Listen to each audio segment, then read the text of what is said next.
Hello everyone, welcome back to my channel. So today I want to talk about how to be more productive.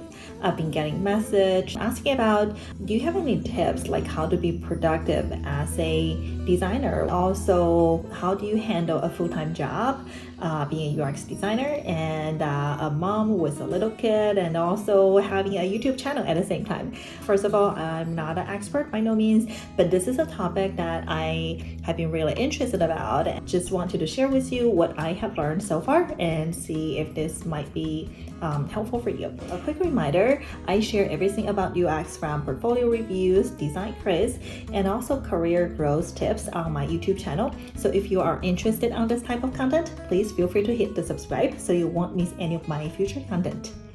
Okay, the first thing I wanted to talk about is own your schedule.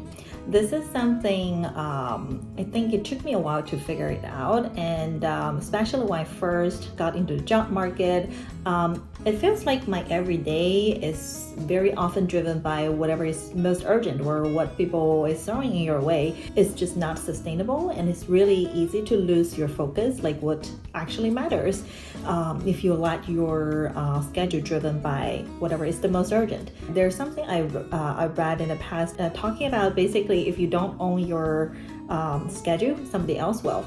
And I found is extremely true.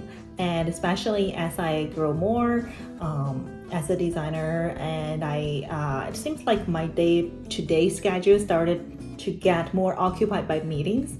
It can very easily just take over the whole week, like leaving you no time to actually work or have any time to focus and work on something that requires deep thinking. So my suggestion is to block your calendar and own your schedule.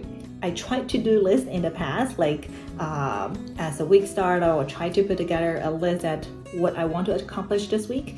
But one thing I realized is unless something you put it actually on your calendar to block a certain amount of time, it is very likely it might still not happen. I started transfer my to-do list into actual, dedicated time slot on my calendar.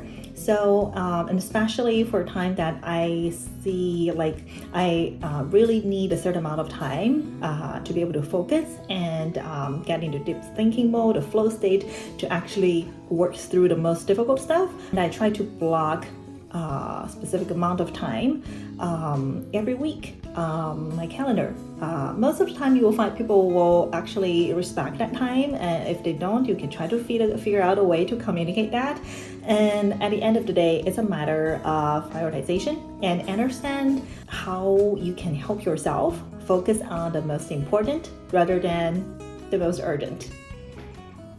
Second tip I want to share with you is to know yourself and try to establish a routine that works the best for you.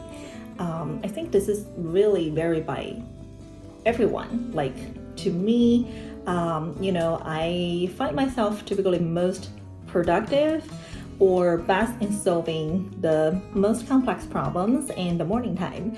So which means I will typically carve out some time in the morning for my focus time. And I try to group my meetings in the afternoons as much as I can. On this topic, I wanted to share with you a book.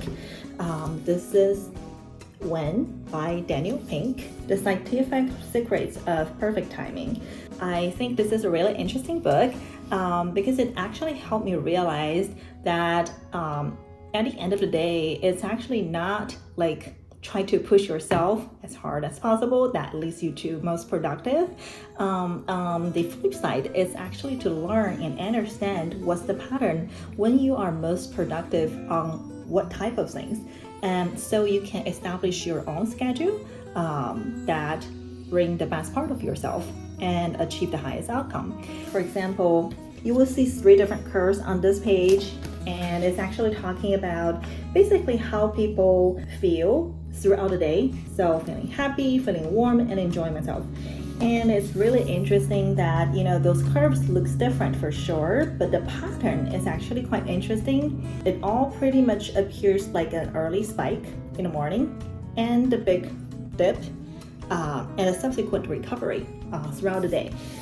It shares a lot of research studies done in around this topic about timing, and very interesting. I think it's from both learning, expand your knowledge perspective, and also help yourself establish and set up your own routine that works the best for your own.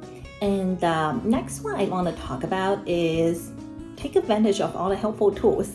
To give you some example, I think there are many productive tools that you can use to help yourself from weekly, quarterly to annual planning. I have friends who always prefers like paper planner book, which I always love. Sometimes I rely more on Notion or different kind of digital tools so I can just get access to it no matter which device I have on my hand. This is a question I got asked quite often. Basically, how do you actually handle a full-time job, being a mom and also a YouTuber at the same time? At the end of the day, I think it comes down to the question of productivity and prioritization. And I still see myself as a YouTuber because I started my channel. If you follow me from the beginning, you will know it started as around April, basically when the pandemic started. I think I'm still learning a lot of things, while at the same time, I don't really have the luxury yet of hiring others to do, like help me on production works, for example, like video edit or social media marketing. So it's actually a lot of work behind the scenes. And I started to realize, to generate something like a video you're watching now, it requires a lot of the time from drafting the idea to filming, to edit the video, and also like generating covers, thumbnails, and writing the descriptions and turning it into something that you can easily share on social media and on different platforms. So it becomes like basically something impossible if you do it every single time, just manually. So I'm so glad I found out this tool called Canvas. If you haven't heard, highly recommend. It's basically a platform that provides tons of amazing templates for YouTube thumbnail, for Instagram post, story. So no matter what kind of content you're trying to produce, you can borrow the ideas and find a template that you like and just customize the content to whatever you need. So I started spending time on creating some of template, like basically how do I want my thumbnail on YouTube appears, and how would that translate into a square post on Instagram. And you will find out once you get those templates set up, it actually saves a tons of time.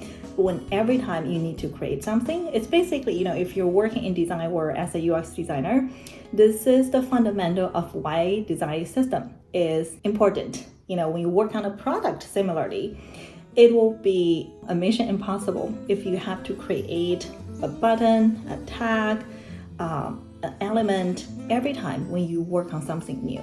So that's the whole idea behind of, I think, material design and design system, to have a library so you can actually create those common patterns so you can be very productive and also have the consistency throughout your product. Back to my point is trying to take advantage of whatever helpful tools you find out there that can help yourself be more focus on the most critical part and try to standardize the rest of the part. At the end, I just wanted to share with you something I came across recently that I find quite inspiring on the topic of productive. So what you're looking at is a graph from one of my favorite Instagram influencer, Lisa and Molly. And I also talked in a previous video about their amazing books. So if you're interested, feel free to take a look. But back to what we're talking about, I think this graph does a really good job actually explaining what I used to think meaning productive and what it actually does. So, I don't know, perhaps some of you have the same perception. Like, to me, productive used to mean hard work. However, as I grow and learn more about this topic, it turns out, as a matter of fact, productive requires a good balance And among many different things, including hard work, but also exercise, healthy eating, a good amount of sleep, and taking the time off as you need. So I just wanted to end my video with this graph that I thought is really interesting. That's all I have for today. Again, this is a topic I just started exploring and just personally very interested to learn more about. So if you have any comments, any thoughts or questions, please feel free to share and leave me comments. And I would love to hear from you and chat more about this. So I will end my video here and I will see you guys next time. Bye!